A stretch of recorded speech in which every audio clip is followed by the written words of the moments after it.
Toda a Escritura Sagrada é inspirada por Deus e é útil para ensinar a verdade, condenar o erro, corrigir as faltas e ensinar a maneira certa de viver. Isso para que o servo de Deus esteja completamente preparado e pronto para fazer todo tipo de boas ações.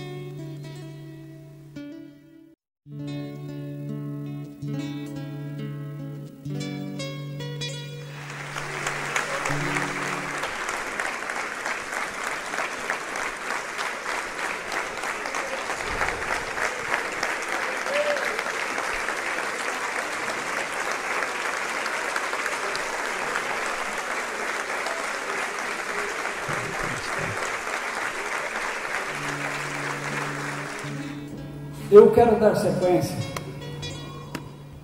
ao que eu iniciei a semana passada. Nós estamos tratando sobre este tema e dentro dele coisas específicas. Nós estamos falando sobre a fé é mais do que acreditar. E nessa noite eu quero usar o texto de 1 Coríntios, capítulo 13, verso 13, para falar com vocês sobre a fé, a esperança e o amor. Na semana passada, nós meditamos sobre uma declaração de Jesus acerca dos últimos dias. E ele disse: mas quando o Filho do Homem vier, será que vai encontrar fé na terra? E eu coloquei também a NVI, porque nós queremos gerar uma transição, para vocês irem se adaptando, porque essa é a versão que nós vamos usar. Na verdade, não existe nada desta coisa que é a versão errada. Para com isso. Na NVI encontramos a seguinte declaração: contudo, quando o Filho do Homem vier, encontrará fé na terra? Não é a mesma coisa? Isso está em Lucas 18, verso 8. Jesus, então, ele diz que ele vai morrer, vai ressuscitar e vai voltar para a sua igreja. E então ele diz: quando chegar aquele tempo da minha volta, do meu retorno, que é o que nós aguardamos, ele questiona: será que eu vou encontrar fé na terra? Se ele questiona sobre isso, imagine como nós temos que aprender sobre a verdadeira fé. No entanto, nunca se pregou tanto sobre a fé.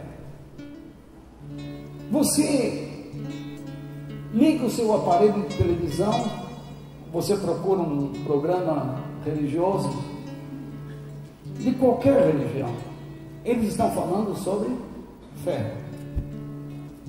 Você vai no dial do seu carro e de repente você escuta alguém lá gritando para você ter fé. Todo mundo ensina sobre fé. Você vai atrás de um homem que diz que acontece isso, acontece aquilo, porque ele tem fé. Você vai a uma reunião e alguém diz para você: sabe por que você não tem o que quer? Porque você não tem fé. Em todo canto se prega fé, Então, como é que Jesus diz que antes do retorno dele, será que ele encontraria fé? Não parece algo estranho? Quanto mais você ensina sobre algo, mais você deveria aprender sobre aquilo. Se as pessoas não têm fé, e eu acredito que nós estamos nos aproximando rapidamente desse período que Jesus está se referindo aqui, um período em que ele mesmo disse: será que vou encontrar fé sobre a terra? Então eu fico pensando, por que a fé vai desaparecer se todo mundo está falando sobre ela? Ao que se deve isso? Nós vivemos em um momento caracterizado por um grande fenômeno. E eu uso as palavras do pastor Judy Clay Santos, da Igreja Batista Betel de Mesquita, porque ele foi muito feliz na sua definição. Ele diz o seguinte: vivemos em um momento em que há o empobrecimento das palavras e o esvaziamento do seu conteúdo. Então, as palavras que nós estamos usando não carregam em si o verdadeiro significado. Nós roubamos delas o seu significado, a sua essência. Nós estamos fazendo com que elas percam o sentido da sua originalidade. E assim é a fé. Hoje em dia, quando você fala de fé, algumas pessoas tratam a fé como se fosse uma magia. Então, imagine, nós precisamos definir se o que queremos é fé ou magia. Porque as pessoas falam sobre fé e ao mesmo tempo fazem corrente. As pessoas falam sobre fé e ao mesmo tempo fazem novena. Falam sobre fé e fazem campanha. Falam sobre fé e bebem óleo, bebem água. A fé, o poder da fé, faz com que rejeitemos essas atitudes. Ou você vive pela fé, ou você vive por essas crenças absurdas, que são provenientes da magia, do ocultismo, do paganismo. São inserções que líderes religiosos fizeram para dentro do cristianismo, sujando, maculando a pureza da sua doutrina, que nos leva a nos parecer com Cristo. Em nenhum momento Jesus dependeu de alguma coisa externa para as grandes realizações divinas no seu interior. Então a fé parece magia. Parece que em algum momento uma nuvem vai cobrir as pessoas e eles vão começar a receber o que querem. Noutras oportunidades e noutros lugares, a fé é sinônimo de esperança. Fé não é esperança. Fé é uma coisa, esperança é outra. As pessoas dizem: eu tenho fé que Deus vai me dar. Peraí, fé é convicção de algo que já existe. Fé não é expectativa. Esperança é expectativa. Quando alguém diz: eu tenho fé que algo vai acontecer, isso não é fé. Isso é interesse pessoal. Porque a fé já lhe dá o conhecimento do que é e do que não é. Do que você deve esperar e do que não deve esperar.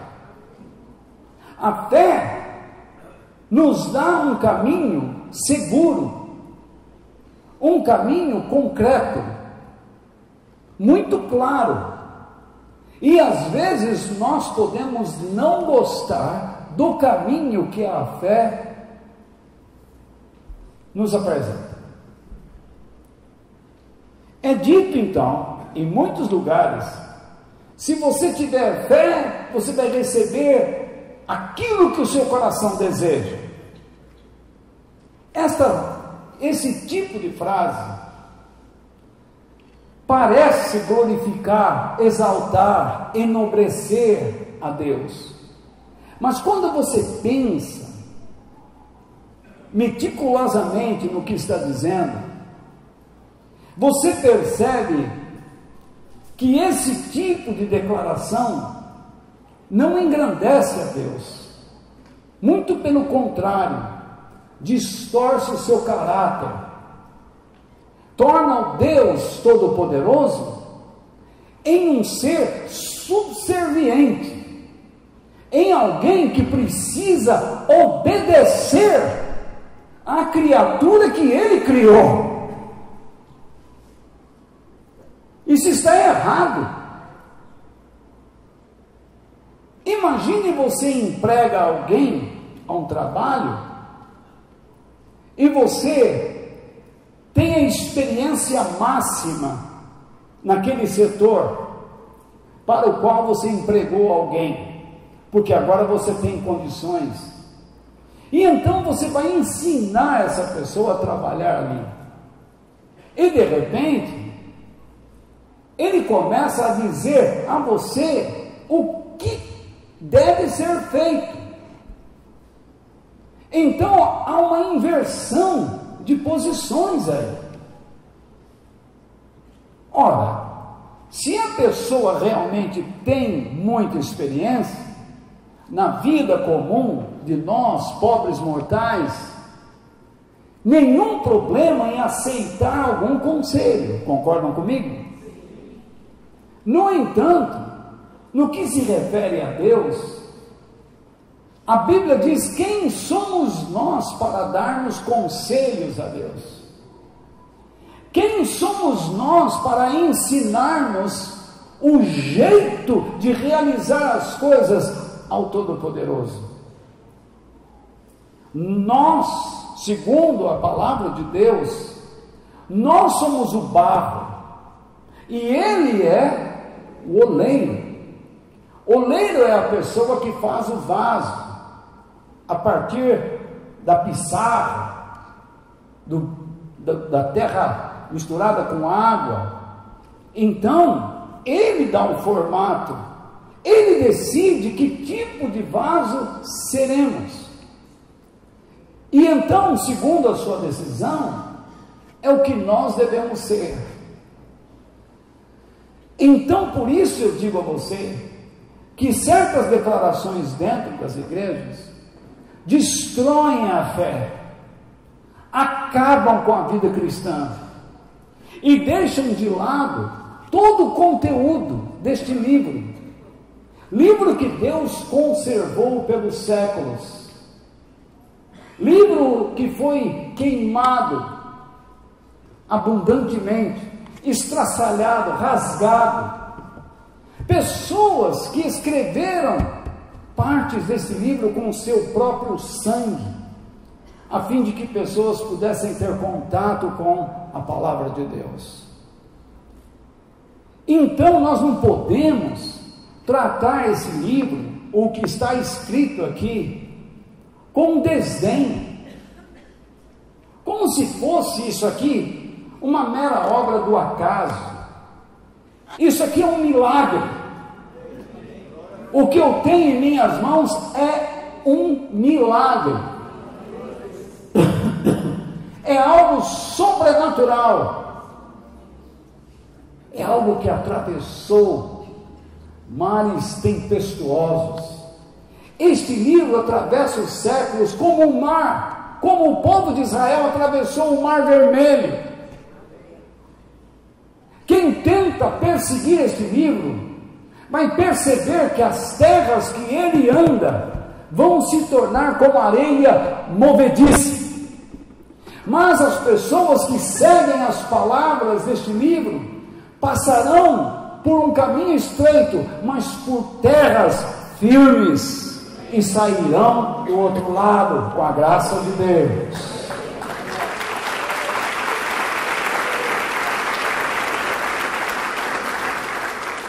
Vamos ler então o nosso texto bíblico. Tudo que eu vou falar nesta noite é basicamente uma introdução a tudo que pretendo falar ao longo de algumas semanas, se não durante o ano inteiro.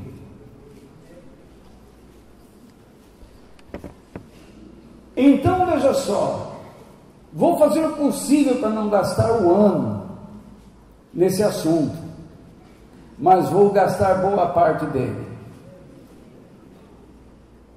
ou aproveitá-lo bem, falando sobre a fé. Sei que serei reprovado por alguns, sei que serei criticado, dizendo que eu estou fugindo às minhas origens, mas não estou. Eu ando preocupado, com o coração muito apertado, ao ver as pessoas fugindo do verdadeiro sentido ou da essência da fé. O apóstolo São Paulo escreveu o seguinte: portanto, agora existem três coisas. O que? A fé, a esperança e o amor. Porém, a maior delas é o amor. Na versão internacional está assim: assim permanecem agora estes três: a fé, a esperança e o amor. O maior deles, porém, é o amor. Nenhuma diferença. Então, você vê, vamos analisar primeiro a data aproximada e as razões das palavras de Paulo. O apóstolo Paulo estava na cidade de Éfeso. Quantos aqui estiveram comigo em Éfeso? Lá na Turquia. Muito bem, maravilhoso ali, não é? Lugar bonito. Paulo estava ali. Quando ele recebe notícias do que está acontecendo na cidade de Corinto, que também é na Grécia. Então veja que cidade esta que ficava na Grécia, e a cidade de Éfeso estava no que conhecíamos como Ásia Menor, que hoje compreende a Turquia. Ele sabe que os coríntios, os cristãos de Coríntios, têm uma fé verdadeira, uma esperança verdadeira, isto é, eles ouviram a mensagem do Evangelho, receberam e acreditavam que iriam para a eternidade.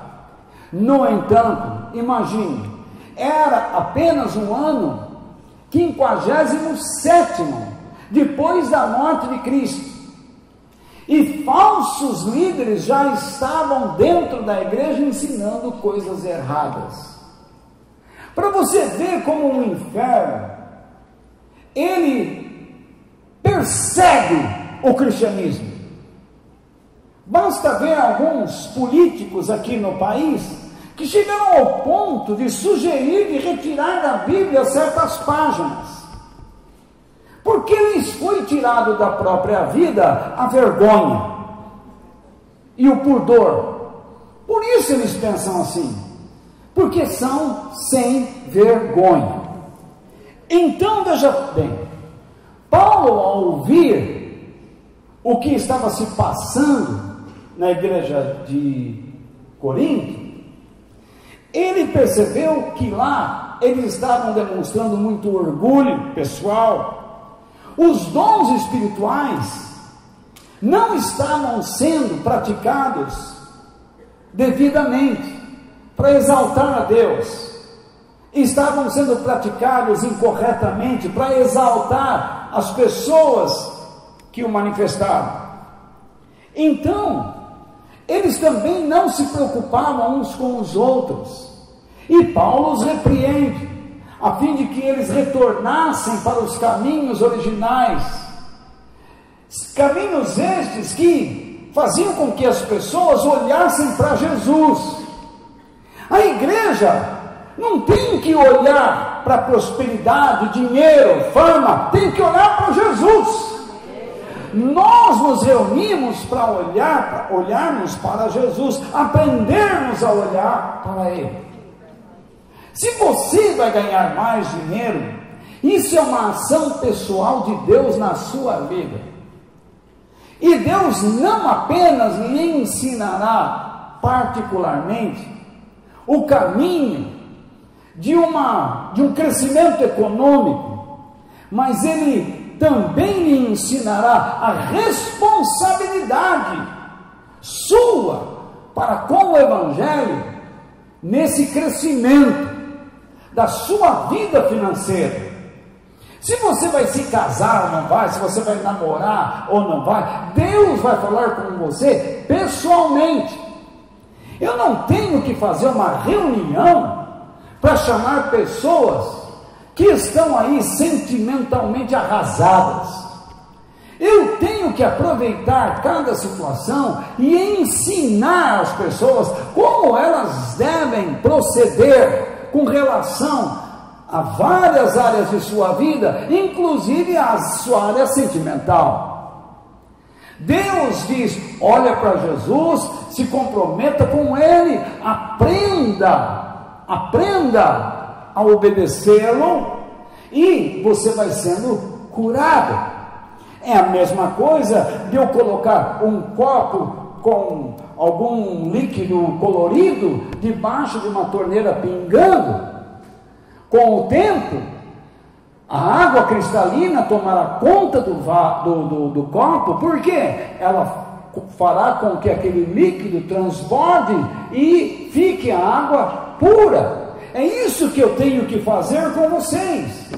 Eu não tenho que ficar aqui dando promessas terrenas para vocês. Então eu não me preocupo se uma pessoa chega aqui e fala assim: não é isso que eu quero um evangelho de fé e de poder. Então vai atrás, vai bater cabeça, e você vai ver no que vai dar. E vou explicar por que as pessoas fazem isso. Os problemas então daquela igreja, como vocês veem, estão ainda presentes em nosso meio em muitos lugares. As pessoas tratam as coisas de Deus simplesmente assim: eu vou numa igreja buscar meus interesses. Então, aquela igreja tinha fé? Tinha esperança? Tinha. Mas, por quê? Não estavam agindo em amor, mas só por interesses pessoais. O que aconteceu? A fé ficou contaminada, a esperança ficou contaminada, a vida cristã se contaminou, e essas coisas começaram a se perder. Então, o que adianta eu dizer para você: tenha fé, e não ensinar você a amar? Se o amor é maior que a fé, se o amor é maior que a esperança, nós temos que aprender a amar. Esse versículo que nós lemos faz parte de um contexto, e eu não sei se vocês gostariam de ler 1 Coríntios 13, a partir do verso 1 até o 12. Vamos ler? Vamos lá? Para vocês verem. Olha o que Paulo diz.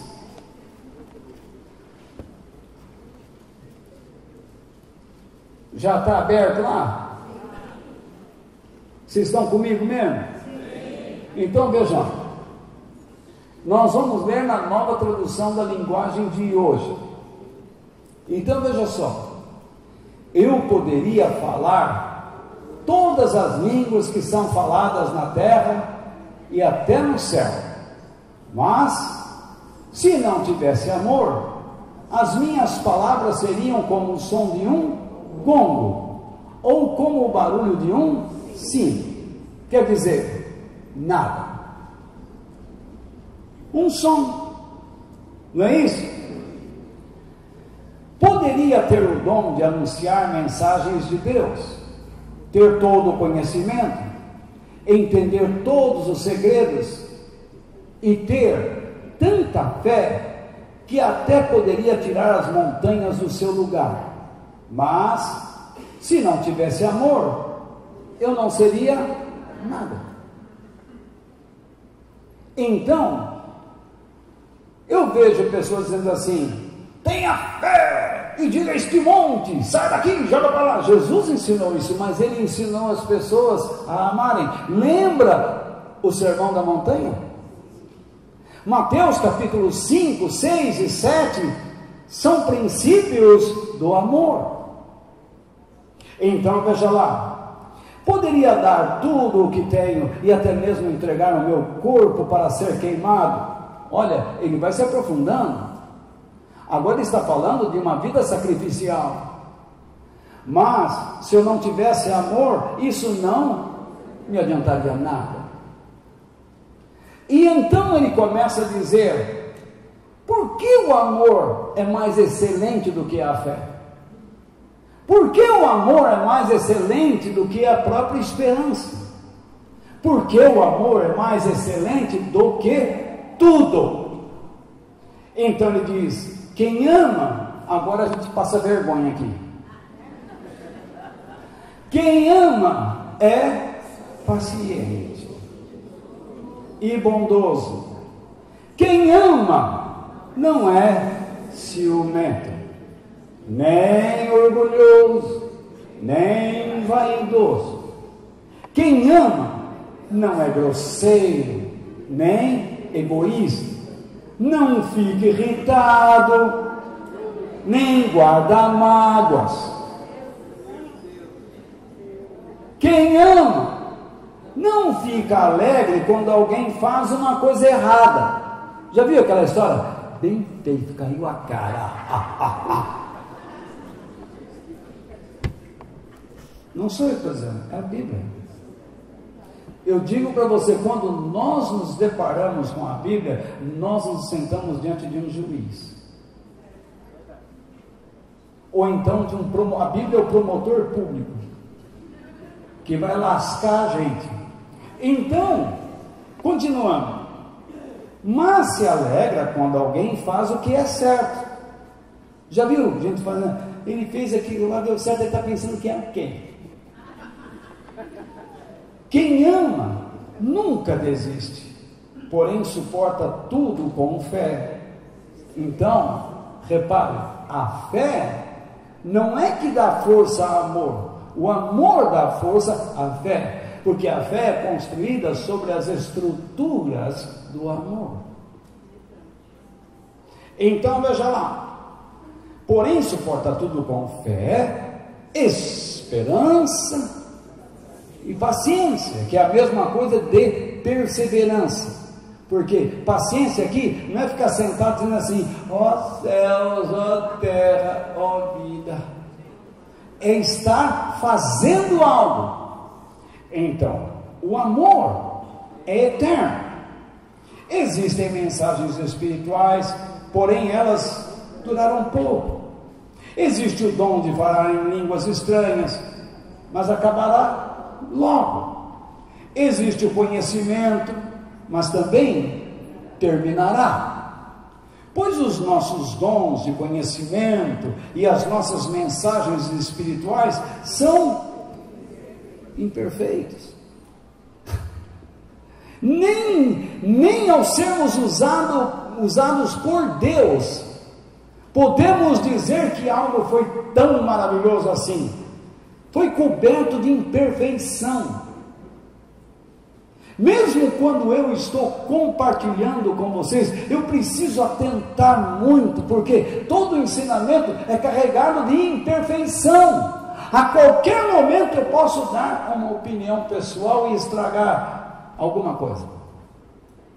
Continuando, mas quando vier o que é perfeito, então o que é imperfeito desaparecerá. O que é perfeito? O corpo glorificado em Cristo. É a nossa vida na vida eterna. Está entendendo? Quando Jesus retornar, Ele vai fazer com que pessoas que amam a Ele, que não perderam a fé, sofram uma transformação num abrir e fechar de olhos. É o que nós chamamos de arrebatamento. Você imagine, nós estamos aqui, vamos supor que Jesus volte daqui a 5 minutos, e vamos supor que alguns aqui fiquem. Você vai olhar para o lado e você vai ver a roupa da sua esposa ou a roupa do seu marido, mas um de vocês não sobe, porque buscou o que só viveu por interesses pessoais. Aí você diz assim: fiquei para repescagem. Dificilmente você vai, não tem próximo, dificilmente vai. Você vai atrás de ensinamentos errados? Você vai atrás de ensinamentos que só querem dar a você o que você quer?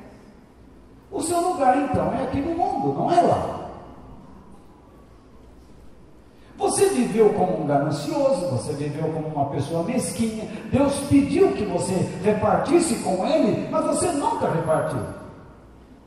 Você quis tudo para si. O resultado então fica com o mundo. O que adianta um homem ganhar o mundo inteiro e perder a sua alma? Você imagine você, mamãe, tendo um filho no ventre e essa criança desaparecer lá dentro. Imagine você segurando uma criança inocente no seu colinho agora, ou lá no berçário. De repente vem uma tia incrédula de lá, que não subiu. Ela chega aqui, me puxa as calças, Walter, as crianças desapareceram. E eu fiquei. Então, nós dois olhamos para a igreja e percebemos que pessoas desapareceram. E eu falo para ela: filha, nós estamos perdidos. Então você vê que situação. Isso parece uma loucura, mas o diabo sabe disso, e ele está levantando um líder para trazer respostas à população, dizendo que Deus é egoísta e traiçoeiro, que Deus não é bom, por isso Ele permite todo esse tipo de tragédia.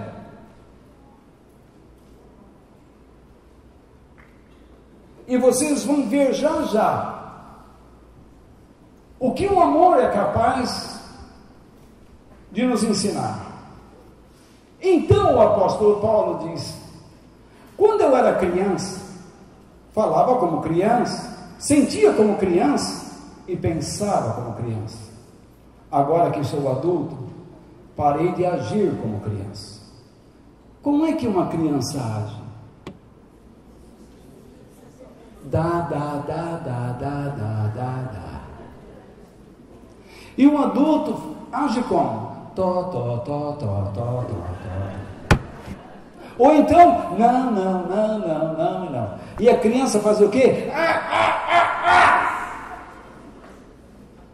não é birra.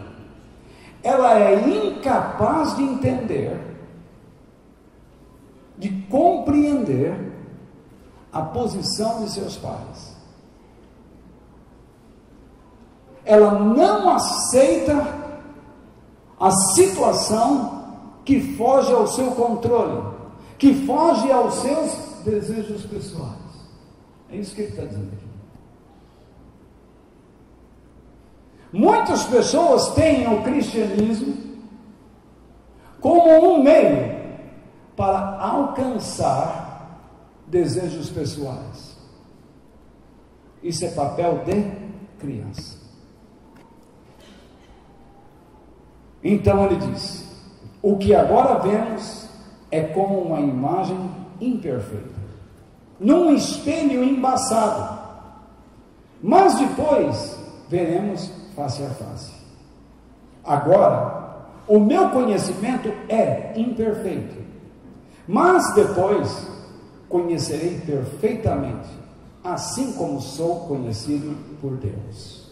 Então ele conclui usando a conclusão. Portanto, agora existem estas três coisas: a fé, a esperança e o amor. Porém, a maior delas é o amor. Nós poderíamos parar aqui, porque eu acredito que Deus já falou bastante com a gente. Mas eu preciso pensar. O apóstolo enfatiza o quê? A excelência do amor sobre a fé e a esperança. Por que ele enfatiza? Porque ele coloca o amor numa posição de primazia. Por quê? Vamos reparar a ordem das palavras. Não seria justo que, se ele quisesse enfatizar o amor, não deveria colocá-lo numa ordem inversa? Antes de tudo está o amor, porque através do amor você tem a fé, através do amor e a fé surge a esperança. Não, ele colocou na ordem correta. Você jamais amaria, segundo as orientações de Deus, sem a fé. Jamais você teria esperança sem fé.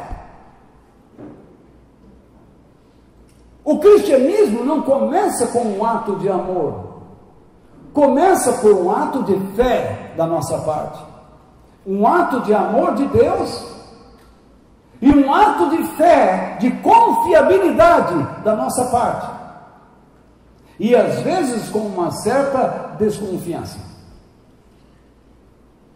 Por que eu digo isso? A fé, ela se apega à revelação divina, ao que Deus nos diz. Ele diz: você precisa do Evangelho, você está desalinhado com Deus, você não está andando com Ele. A fé grita, e eu obedeço e confio. Você não está comprometido com o Senhor. A fé grita lá dentro e abre um relatório. É como se Deus abrisse um relatório lá dentro de nossas vidas, e nós começamos a ler quem somos. O fato é que eu posso negar, esconder isso, mas eu posso concordar com Deus, e então o trabalho divino passa a acontecer dentro de mim. Isso é fé. Já começa a surgir indícios de amor aí. Mas por que eu me entrego assim a Deus? Porque sou convencido de uma expectativa que Ele me dá, de uma felicidade futura.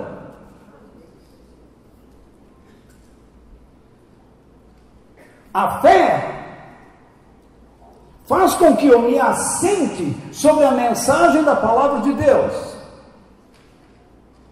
A esperança faz com que eu fixe a minha vida em algo futuro. Então eu vou viver pela fé para chegar lá. Porque aquilo é o meu alvo. O seu alvo não é ter 3, 4, 5 casas. O seu alvo não é namorar com a pessoa ou o rapaz que você quer. O seu alvo não deve ser coisas deste mundo. Neste mundo você deveria aprender a ser dirigido por Deus, porque Ele tem o melhor. Porque Ele quer que você chegue na eternidade.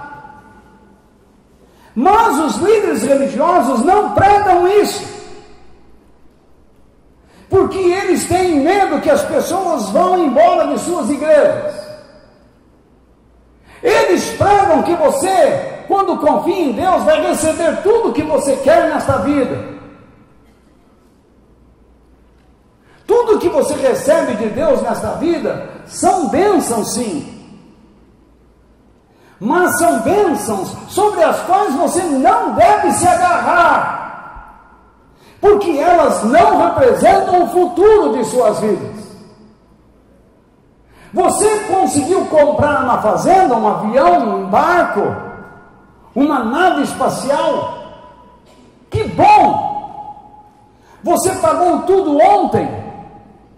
Amanhã você tem um sintoma e você vai ao médico e ele diz: você está com câncer e com metástase.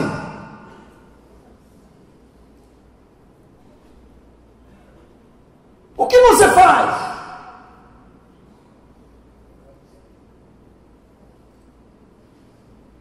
Ou então ele diz: você está com uma doença incurável.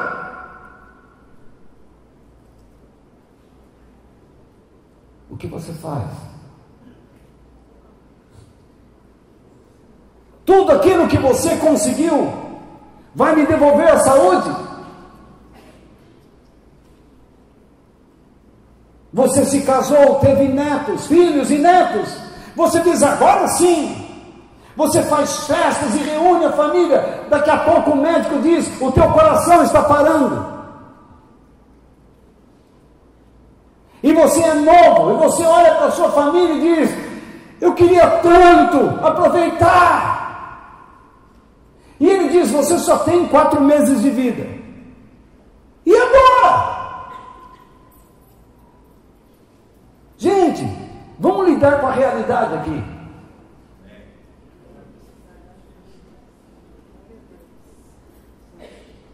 Você se meteu nas drogas. Você disse que era senhor de si. Agora os teus neurônios estão consumidos. Você virou um fantoche daqueles zumbis todos que estão ao seu redor. Para alguns você não é considerado mais gente.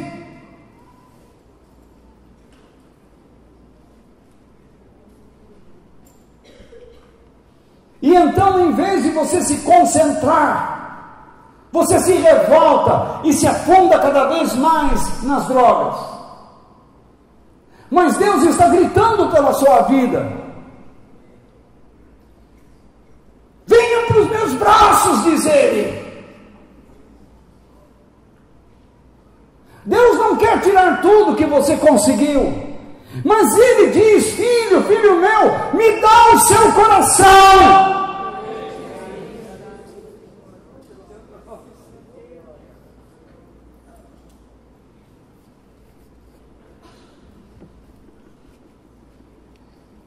Você precisa de fé e esperança para chegar onde deve chegar. Mas quando chegar lá, você não precisará mais de fé e nem esperança. Porque essas coisas não têm lugar na eternidade. Porque quando você chegar lá, só existirá felicidade. Deus enxugará de nossos olhos todas as lágrimas, não haverá mais morte, não haverá mais dor, não haverá mais enfermidade, não haverá mais separação.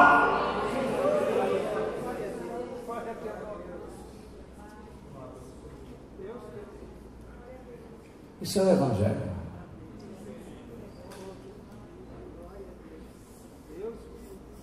Na eternidade nós amaremos tanto a Deus e continuaremos aprendendo a amar. Por isso que o amor não acaba. A fé, a esperança acaba. Pregações acabam. Conhecimento acaba.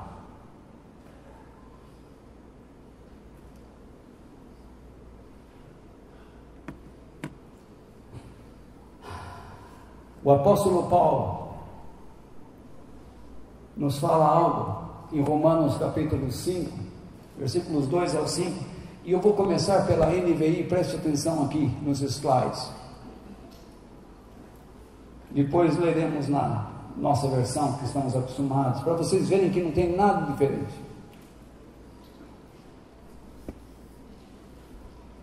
Ele está falando que foi através de Jesus que nós obtivemos algo. Então ele diz: por meio de quem? Esse quem significa, se refere a Jesus. Obtivemos acesso pela fé a esta graça, na qual agora estamos firmes. Então ele fala o quê? Que por meio de Jesus nós recebemos de Deus alguma coisa. O quê? A graça. E ele diz que nesta graça nós estamos firmes. A palavra graça significa tudo que Deus faz para nós, significa a distribuição dos seus recursos para que nós possamos perseverar. Por isso ele usa a expressão, estamos firmes, porque agora nós dependemos da graça. Se não for a graça de Deus, não existe mais nada. E aí ele continua, e nos gloriamos na esperança do quê? Da glória de Deus, percebe? A fé nos leva ao quê? A confiarmos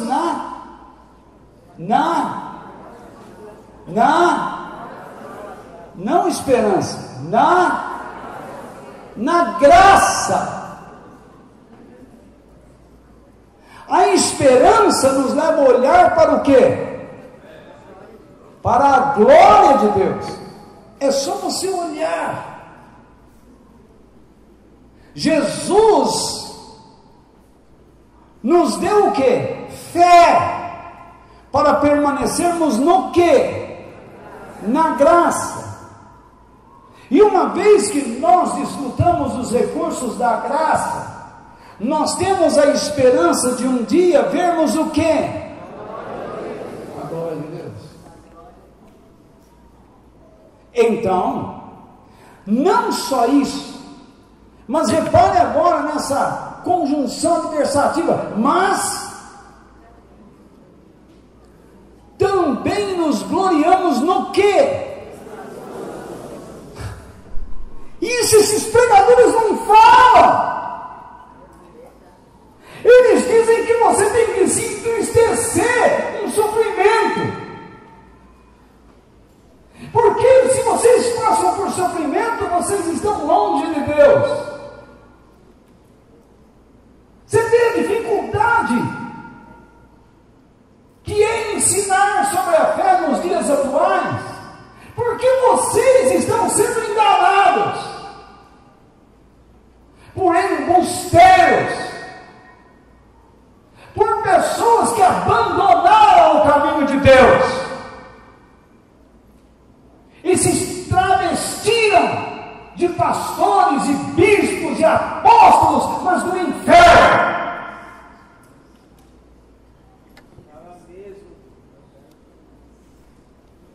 Transformaram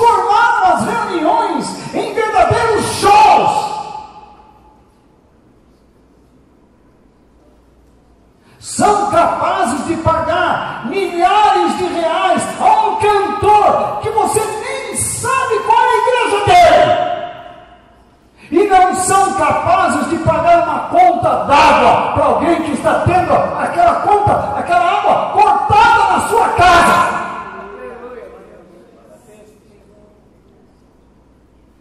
É isso que vocês querem?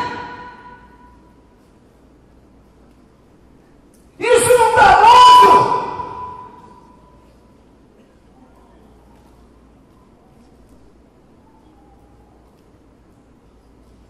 Porque a nossa igreja tem reunião em inglês, reunião em francês. Os franceses que aprendam português brasileiro.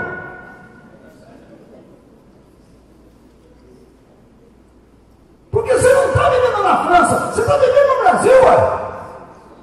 Você tem que conviver com o povo onde Deus te colocou, aprender a língua dele, para viver em comunidade. Conversa fiada, tem que falar brasileiro, tupiniquim.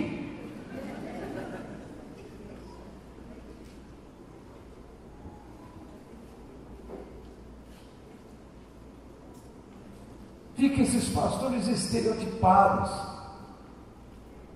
Tem até a Bíblia que diz assim: chama Jesus. Aí o cara chegou, mano. Tem uma Bíblia que fala assim. Mano, o cara chegou e deu uma zorra. Mandou os caras encher uns negócios lá de água, mano. Os caras tiraram.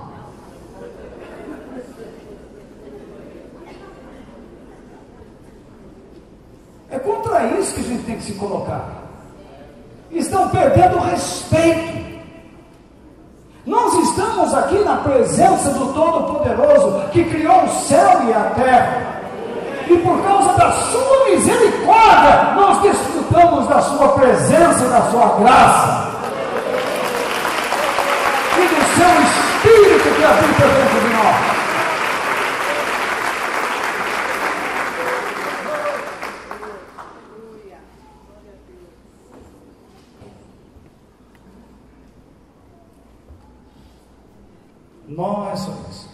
Nós também nos gloriamos nas tribulações, porque sabemos que a tribulação produz o quê? O que é perseverança? Paciência. Sem luta você nunca vai aprender a ter paciência. Eu lá quero saber o que Marx disse, o que Kant disse, o que Nietzsche disse. Eu quero saber o que Jesus disse. Está cheio de pastor que você pega um sermão dele, só tem nome de filósofo.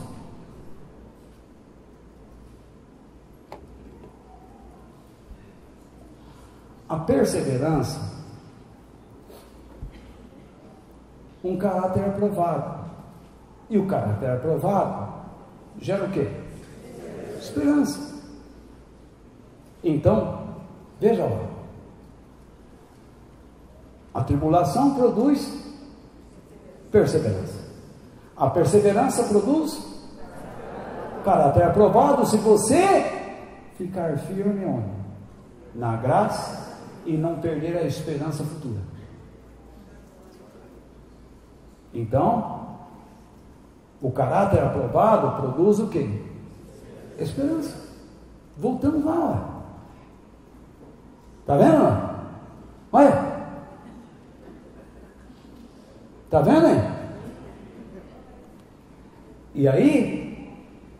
E a esperança não nos decepciona. Por quê? Deus derramou o quê? Seu amor em nossos corações por meio do Espírito Santo que Ele nos concedeu. Então o amor é maior do que tudo. Se não fosse o amor, nós não amaríamos, não ficaríamos firmes na graça e não teríamos alegria na esperança. Por quê? Quem não tem alegria na eternidade chora por causa das lutas, reclama só.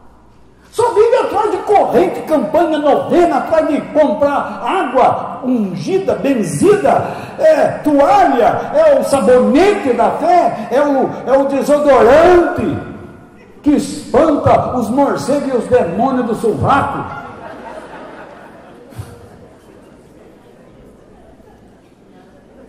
Tem uns que nem o desodorante da fé espanta mais. É só andar no trem de manhã, aí você vai ver. Tem um suvacaiada demoniada que eu vou te falar. Vê, sem amor, você não se alegra nas tribulações. Você não persevera. Você quer que elas acabem, você vai procurar uma magia. É aí que você cai na ideia da fé falsa. Você tem que ser inteligente, você não é mais criança. Agora você tem que pensar, você tem que ser responsável. Se você não quer seguir Jesus e ficar dentro de uma igreja, você tem que explicar por quê. Uai, se você quer seguir Jesus dentro da igreja, você também tem que explicar por quê.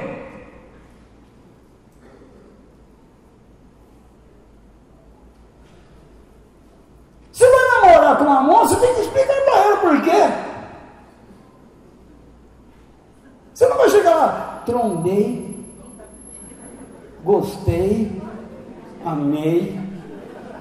Que isso? Conversa de doido. Você vai tentar dizer o que você viu. Pelo menos, né? Vamos falando aqui em termos de personalidade, caráter, né? Que as outras coisas tudo envelhece, tudo acaba, o amor que permanece, né? Então, sem amor, como é que você vai perseverar? Como é que você vai se colocar diante de Deus com um caráter aprovado?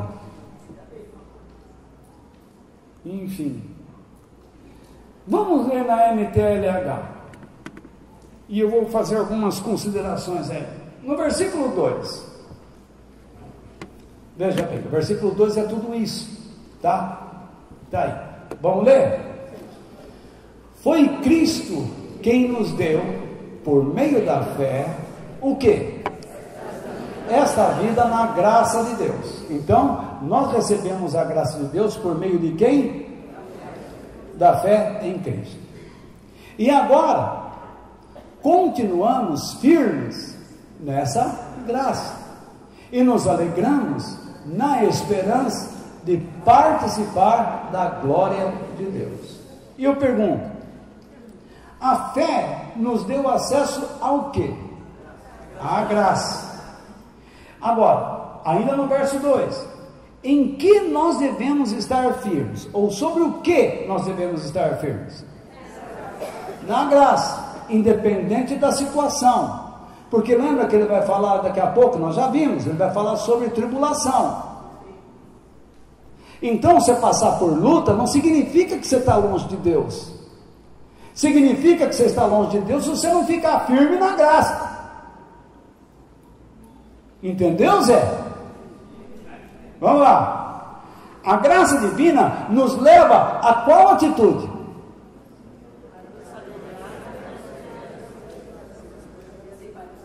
A graça divina nos leva ao quê? A termos a esperança da glória de Deus na eternidade, não é isso? Vamos para frente. E também nos alegramos nos sofrimentos, pois sabemos que os sofrimentos produzem o quê? Paciência. Então veja bem, sobre o que nós devemos nos alegrar, uma vez que estamos firmes na graça divina e vivendo com a alegria da esperança? nos sofrimentos. Veja, Deus não está dizendo para você, vem o sofrimento, em nome de Jesus, sai, é o diabo. Eu estou cansado de ver essas profetaiadas aí de telefone, e esses pastores sem nenhum estudo, sem nenhum conhecimento, dizer que tudo que é problema é o diabo.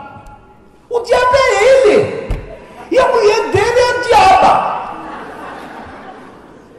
Verdade, não é o que a Bíblia está dizendo, gente.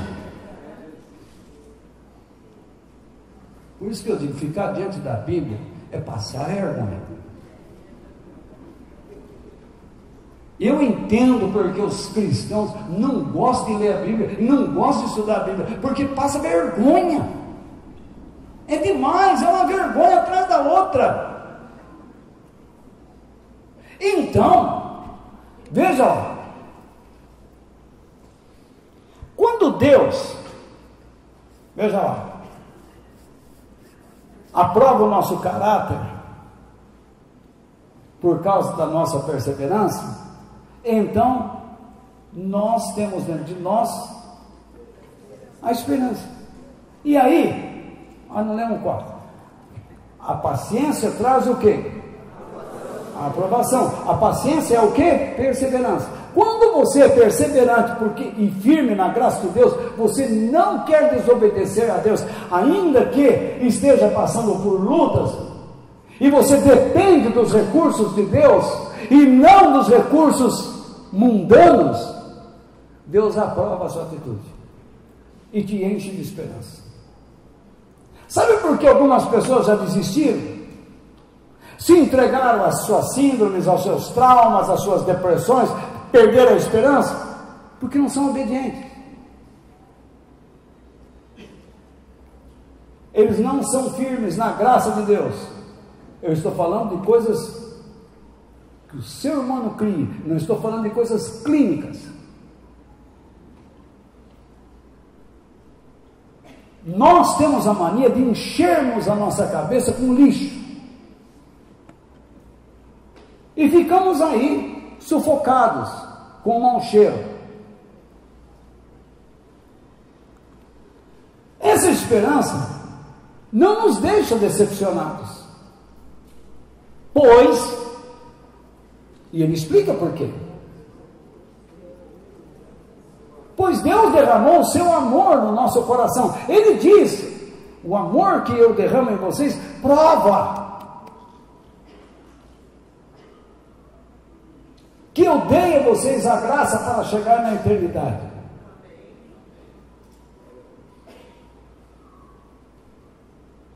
Nós estamos vivendo hoje dentro da cultura do medo.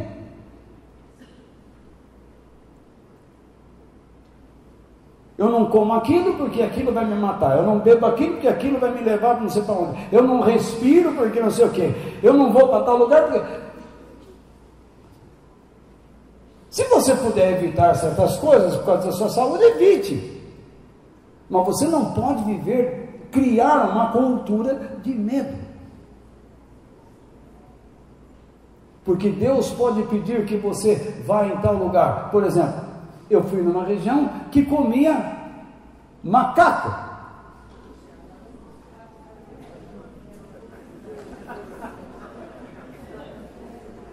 E se eu não comesse?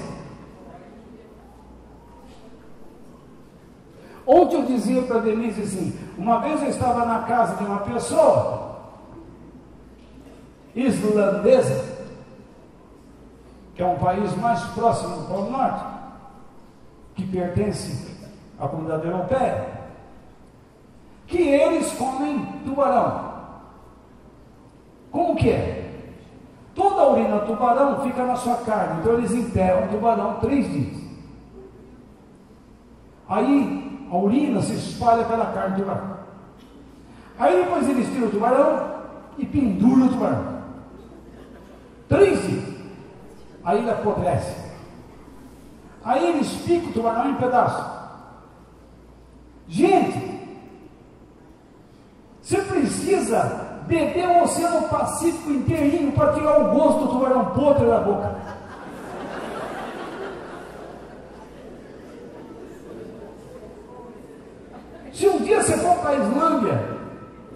Se vê uma pessoa com tubarão, desmaia.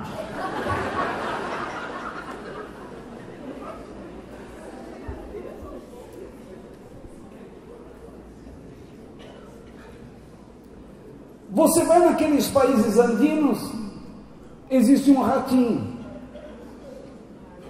que fica lá, e o porco inteirinho, e o ratinho inteirinho, e o frango também. Churrasqueiras grandes. Quem não está habituado vê aquilo, ai, mas não é ruim.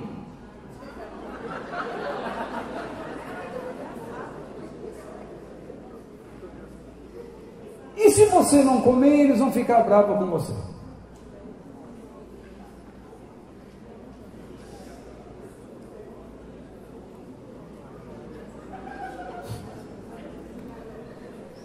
Eu estava com um americano no México. Aí a mulher cozinhou, aquele cheiro. Era uma cristã piedosa. E ela fez um frango no molho pardo.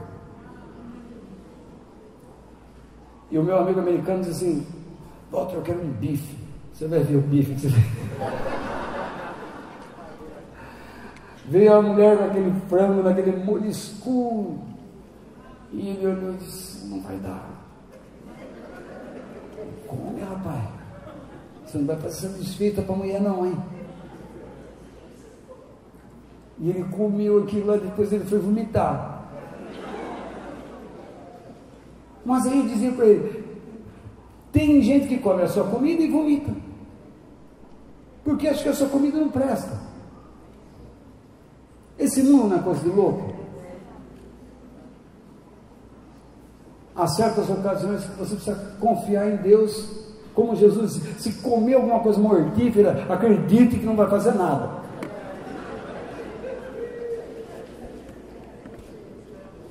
Então, gente, tanto a fé como a esperança, sem amor, não produzem nada. Concorda comigo? Então, veja só o que o apóstolo Paulo diz: pois pela graça de Deus, vocês são salvos, por meio da fé. Isso não vem de vocês, mas é um presente dado por Deus. Ele não está dizendo que você já alcançou a vida eterna. Você foi retirado do poder do mal. Você não conseguiria sair de lá sozinho. Você não consegue vencer seus medos. Você não consegue vencer a si próprio. Você precisa do poder dele. Olha como é que está na versão internacional: pois vocês são salvos pela graça, por meio da fé, e isso não vem de vocês. É o quê? Está diferente alguma coisa?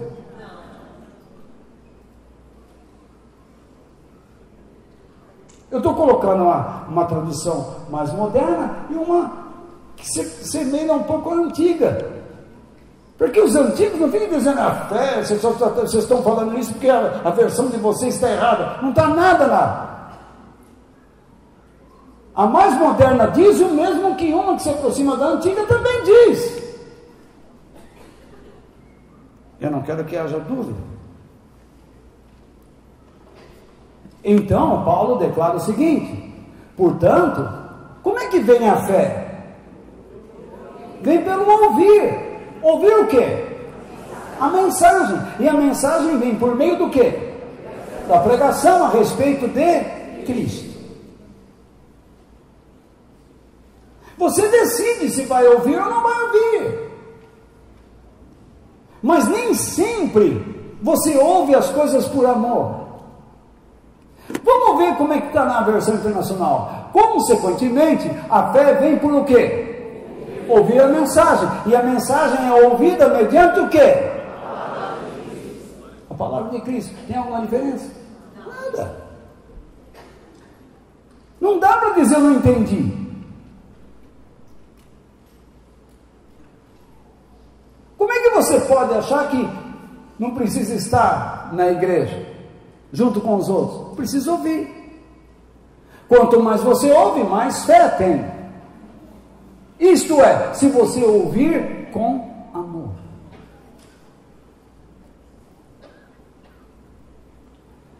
você ouve, a palavra de Deus descortina a gente por dentro.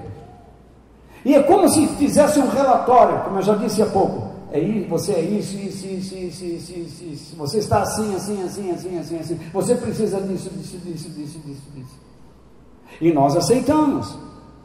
Porque a fé verdadeira, aquela que agrada a Deus, ela crê na mensagem que está ouvindo e confia naquele lá de cima que está lhe falando.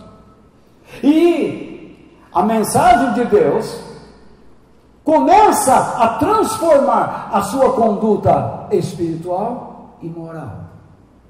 Você percebe a pessoa que está ouvindo Deus. Eu vejo pessoas que frequentam aqui, mas que não estão ouvindo nada. Pensam que ouvem. Mas a conduta deles, tanto espiritual como moral, não expressam de que de fato estão ouvindo a voz de Deus. O Evangelho. Por quê? Eles não estão vivendo para a glória de Deus. Lembra que a esperança faz o quê?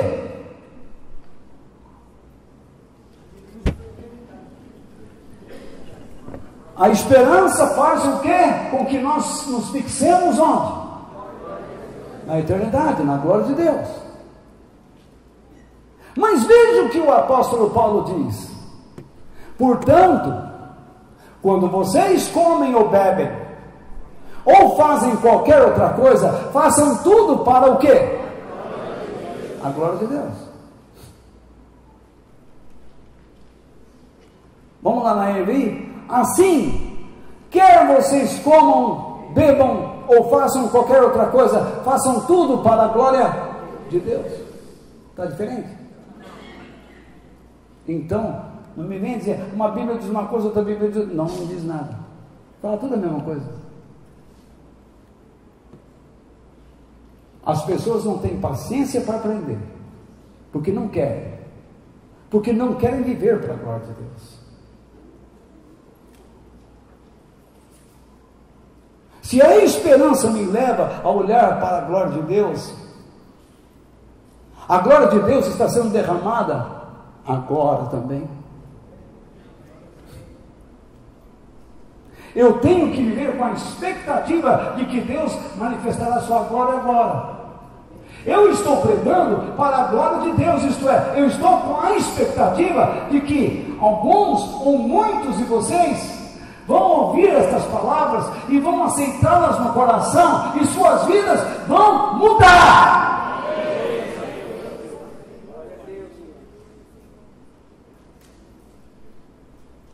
O que é viver para a glória de Deus?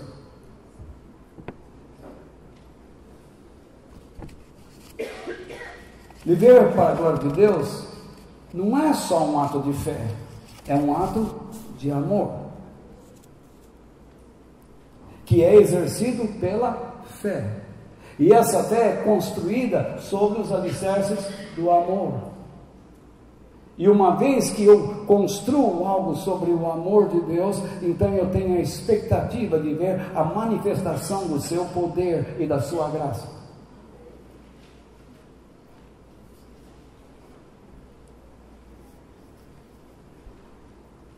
Eu não sei o que você está passando agora. Você pode estar passando uma luta em casa, no trabalho, com filhos, com pais. E alguém já cochichou: você precisa ter fé, vai na campanha daquela igreja, lá você vai ter. Compra a água do Jordão, mas eu sei que veio do Tietê, mas bebe pela fé. Porque falaram que aquela água gera muita fé, assim você bebe fezes. Alguns não entenderam a piada, ainda bem. Mas veja só,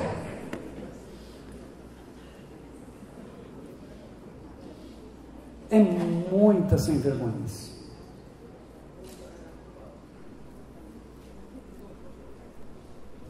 é muita sem vergonhice, muita ignorância.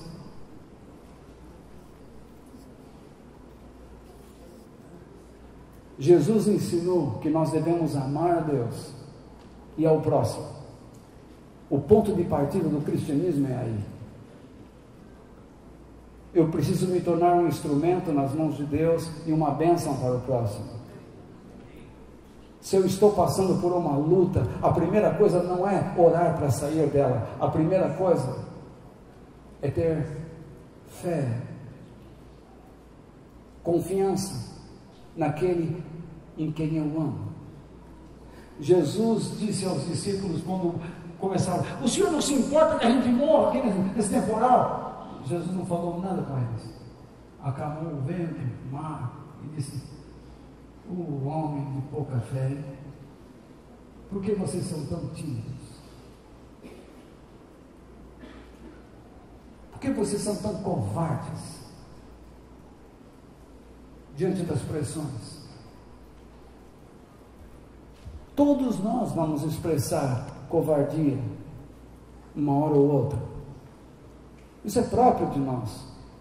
Mas somos desafiados a sermos corajosos, a confiarmos em Deus. Então, qual deveria ser a nossa oração?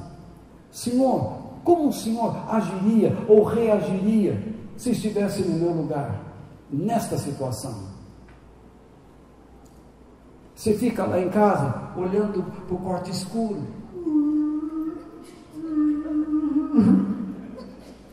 Olha minha vida, olha minha vida. Jesus ficou assim? Então não fique assim.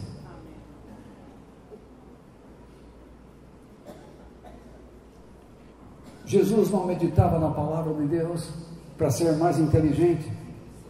Você não acredita no que eu vou dizer, mas acredite.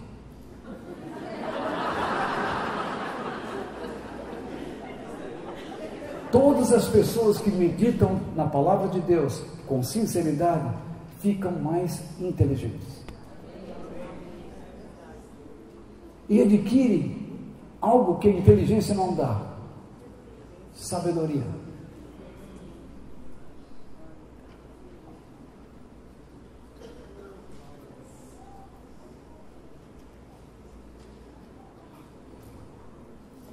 Viver para a glória de Deus é um gesto de crucificação do eu. E para crucificar o eu é necessário mais do que fé. É necessário amor. Quando você se sacrifica pelo seu filho,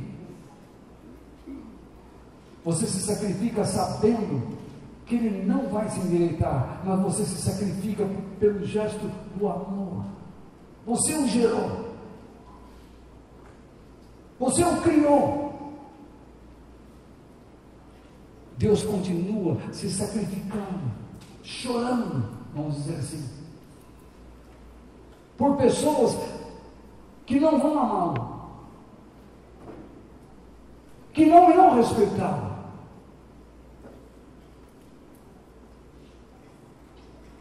que não vão tomar uma atitude séria em direção a Ele. Mas Ele continua oferecendo o seu sacrifício de 2000 anos atrás a essas pessoas, a você, que não está levando as coisas de Deus a sério, que só está indo atrás de alegrias, de shows.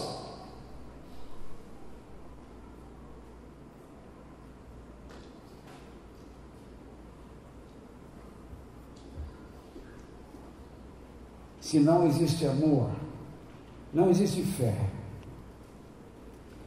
E se esta fé é falsa pela falta do amor, que esperança pode haver?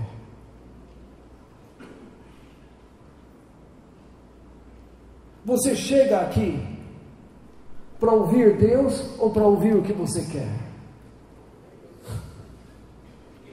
Alguns aqui não gostam do discurso, só estão porque são bem educados, estão sentados, continuam sentados porque são bem educados. Pois se não tivessem tanta educação, já teriam levantado e ido embora. Ou então levantaria a voz e falaria: cala a boca! Ou viriam até mim e me dariam um soco.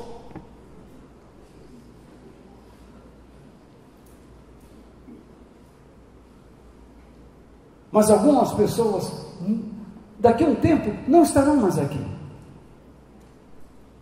Porque alguém vai encher sua cabeça dizendo assim: lá, naquele lugar você vai alcançar o que você quer. Ela vai atrás da mágica.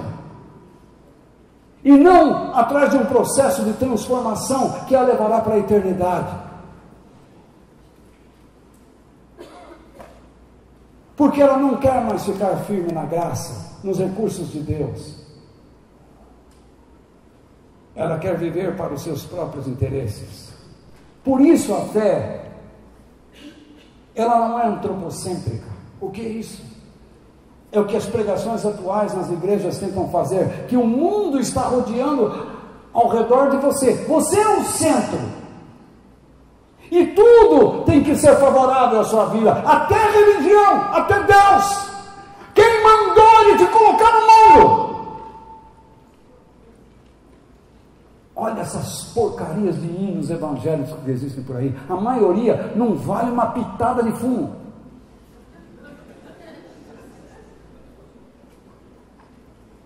Essas bandas que vivem tocando e se rebolando nas igrejas aí, achando que estão por cima da mortadela, não passa de frieira. Isso não é louvor nem aqui nem na China.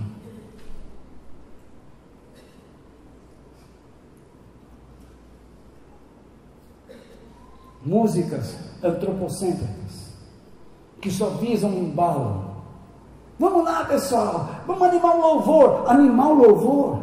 Se você não ama a Deus, você vai animar o quê? O traseiro na rebolação?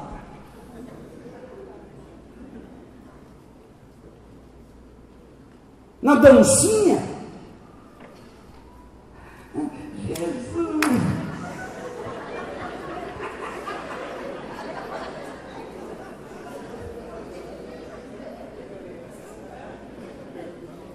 Tenha glória. E o cara na guitarra, parece um louco. E ele olha para ver se todo mundo está gostando do que ele faz. Nota zero. Não fazem para a glória de Deus. Volto a dizer, pastores que são capazes de gastar milhares de reais em cantores evangélicos vagabundos, por mais fama que possuem. Pergunte se eles são dizimistas na igreja deles. Eles são capazes de cobrar 800 mil reais um show. Eles deveriam dar 80 mil lá na igreja deles, porque eles falam: sou levita. Levita é comprometido com Deus. Eles não ensinam ninguém, eles não ouvem ninguém. Termina o show, vai embora, passa lá na secretaria e manda fazer um cheque, e os trouxas pagam. Aí chega lá, encheu a igreja, que bênção, que bênção. Tinha um cantor que resolveu cantar músicas seculares, agora voltou dizendo arrependido, dizendo: errei. Você errou, vai sentar agora, acabou, vai aprender, porque você é um cara desertor, você não vale nada, você é um burraldo. Olha o tamanho da sua orelha. Você pensa que pode chegar com essa cara lavada e dizer assim: eu pensei que eu era cantor. Você vai competir com quem, ó? Você pode enganar os crentes, trouxa, bobo, mas os caras do mundo são mais espertos que você. Já perceberam qual é a tua? Lá você cobrava 1 milhão. Imagine, 1 1 milhão na sexta-feira, no sábado tinha 3 shows, mais 3 milhões, quanto deu? 1, e 2, e 3, e 4, no domingo mais 1, porque na igreja também não vai. Você acredita que um cantor evangélico ganhar 5 milhões num fim de semana? Você está pensando que eu estou brincando? Teve um que foi na minha cidade, lá no interior, lá, mandou, hoje ele é deputado da federal, ele mandou trancar a rua, parecia um espírito trancar a rua.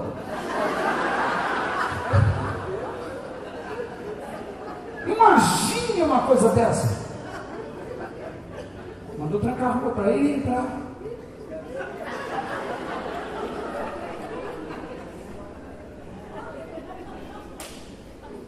Que diferença de Jesus, não é? Hein? O carro que foi buscar ele precisa ser carro assim de blindado, SUV, com bar dentro, com toda chique. E olha lá. Enfim, a fé, ela é cristocêntrica. Jesus é o centro. Jesus mostrou: não seja feita a minha vontade, mas a tua. É isso que nós devemos aprender. Nem sempre as coisas acontecerão como queremos ou desejamos, mas se estamos firmes na graça, porque amamos e construímos uma fé firme, temos esperança de um dia estarmos na eternidade com o Pai. Isso é só uma introdução para tudo que eu vou falar com vocês. Eu peço que vocês leiam várias vezes durante a semana Hebreus capítulo 11, e lá nós vamos ter alguns encontros inesquecíveis. Que Deus nos abençoe. Amém.